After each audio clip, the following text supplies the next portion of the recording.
Amém, meus irmãos. Dando continuidade aqui, houve uma pequena falha. Nós estamos fazendo então um segundo vídeo como complemento, né? Tópico 3, o presbítero. O termo presbítero ele quer dizer ancião. Mas durante o período apostólico, né, da igreja primitiva, se estabeleceu então, assim como a igreja católica estabeleceu bispos, padres e diáconos, a igreja primitiva estabeleceu também bispos, presbíteros e auxiliares, ou diáconos, né, para o desenvolvimento da obra. Então, essa tríplice liderança, digamos assim, ela funcionava na igreja primitiva. E aí os presbíteros, eles eram um auxiliar, um co-pastor, um auxiliar do seu dirigente na igreja. Então ele estava ali para auxiliar. Ele também era um conselheiro. O presbítero, ele estava ali para dar aconselhamento ao pastor. Embora que o pastor fosse a autoridade maior nas decisões, porém o presbítero estava ali para trazer um aconselhamento, chamar o pastor, o que o senhor acha, assim, assim.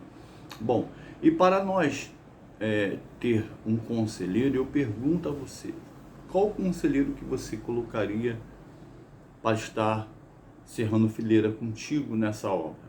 Você colocaria um jovem? Você colocaria um neófito na fé? Não. Você colocaria uma pessoa idônea, uma pessoa experimentada na obra. Isso é um ancião, isso é um presbítero, que é uma pessoa experimentada, tem experiência de vida, que pode trazer uma alusão maior sobre um assunto, porque ele tem uma visão mais aprofundada da sua experiência. Tá certo? Então, mas existe uma confusão sobre a questão da palavra presbítero, no que tange a seu significado, ancião. Porque não basta, embora que a questão da experiência de vida, ela é importante em alguns casos, mas na igreja o assunto central é o assunto espiritual. Então o ancião ele precisa também ser experimentado na palavra, ele precisa ser ancião no sentido de ser idoso ou ter tempo de convivência com a Bíblia, de experiência de falar com Deus, de ter experiências com Deus, né? Ter essa situação para poder trazer uma orientação.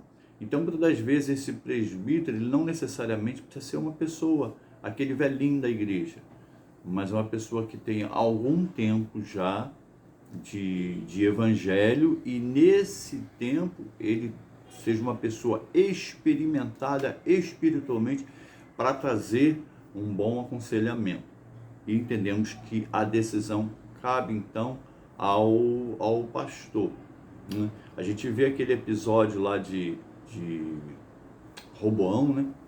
Quando ele pede aconselhamento, ele vai pedir aconselhamento, os anciões falam para ele diminuir os impostos ao povo, né? E depois ele vai buscar aconselhamento à rapaziada, né? O pessoal que é da idade dele, jovens, né? E deu conselho contrário para que ele fosse pior na cobrança do imposto, fosse mais incisivo na cobrança do imposto do que o seu pai, o rei Salomão. E deu no que deu, né? O povo se revoltou. Então o aconselhamento, ela deve vir de uma pessoa vivida, idônea e experimentada. O bom presbítero, reflexo da família.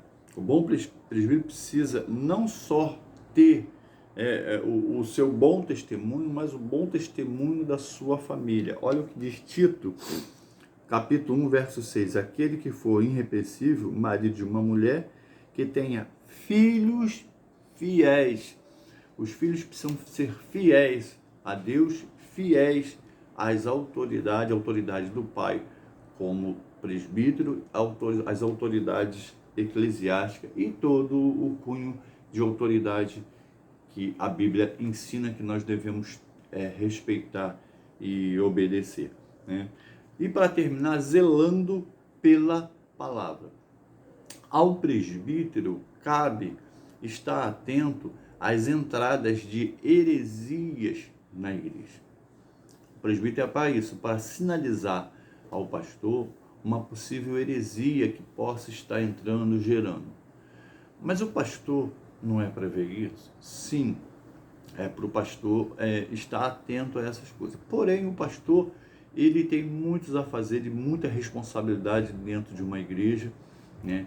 Jovem, adolescente, irmãs, departamentos, missões, obras, enfim, tantas outras situações que ele precisa estar ali atento e participando, que muitas das vezes foge ao controle dele uma situação de heresia. Então o presbítero está ali para estar atento e para chamar o pastor. Pastor, olha, tem essa heresia na igreja, isso aqui precisa ser podado, precisa ser parado, precisa ser extirpado, precisa de uma atenção especial para isso aqui. Então o presbítero, ele também tem essa questão de zelar pela palavra. Bom, e concluindo então aqui a lição, para escolher os obreiros na obra do Senhor, precisamos orar, analisar, provar ele, discipular. Precisamos orar, analisar, provar, discipular e ter a confirmação da sua chamada.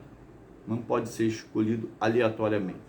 Muitos, às vezes, se apressam em trazer um obreiro, um diácono, por uma questão de necessidade. Devemos ter cuidado, porque não podemos olhar somente a necessidade, mas devemos olhar a responsabilidade de um obreiro como cristão, como crente, como servo de Deus.